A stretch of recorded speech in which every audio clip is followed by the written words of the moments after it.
The conventional sailing route for a square rig ship is to go from Europe down north of Africa to the trade winds, across the Atlantic to the West Indies, and then sail up the east coast. So that's perhaps 3 months.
This one we got in 1981, and from the Danish government had it at the time. It was built in 1969, and we designed the rig for it and all the interior.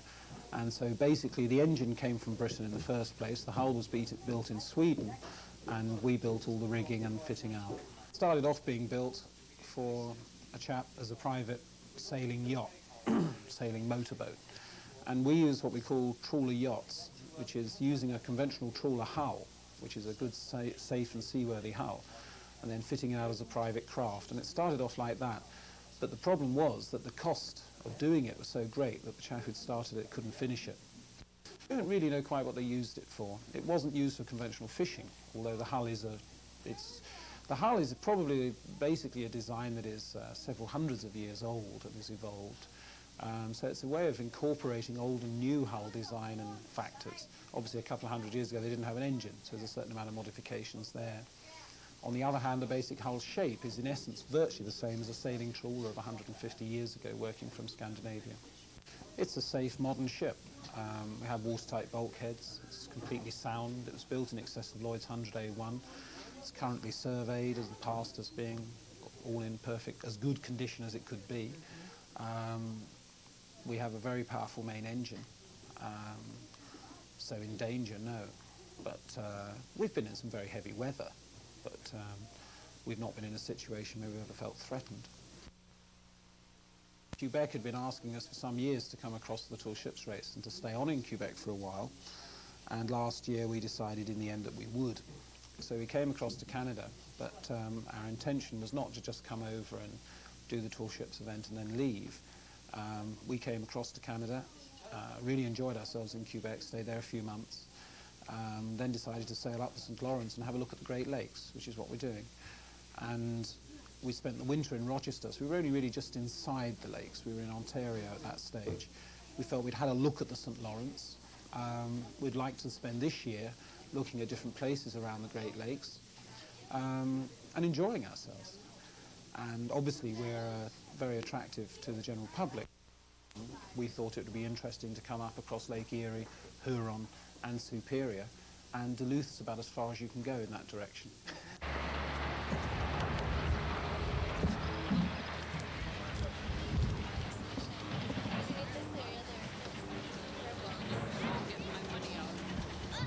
There's my wife and my two children. I mean, you know, one's 8 and one's 10, so in the case of the children, they spend the time really doing their schoolwork, same as any other children would.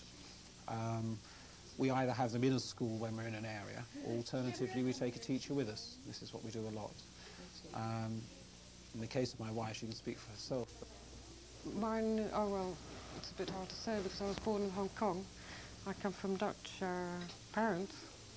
And then I lived in Nigeria for a while, for about 8 years, and then in Persia, which is now Iran, for about 4 years. And I spent about 9 years in Holland and 15 years in England, so it's really, I haven't really got those type of roots. And I think that's why it's quite easy for me to travel around, really. To me, a woman is the same as a man. As long as they do their job well, that's all that is required. Because in Europe, women have been sailing on ships for eons. If you look at the Germans or the Dutch or the French, they have a female crew. The Scandinavians have female crew. I've met one who was an engineer. She was the engineer on the ship. And she's not great big burly, she's petite and nice. Still looks like a woman, but she has what you would consider a man's job. In fact, it's quite normal for our crew to be at least 50% female. One of the best mates we had on the ship was a German girl, Annegret.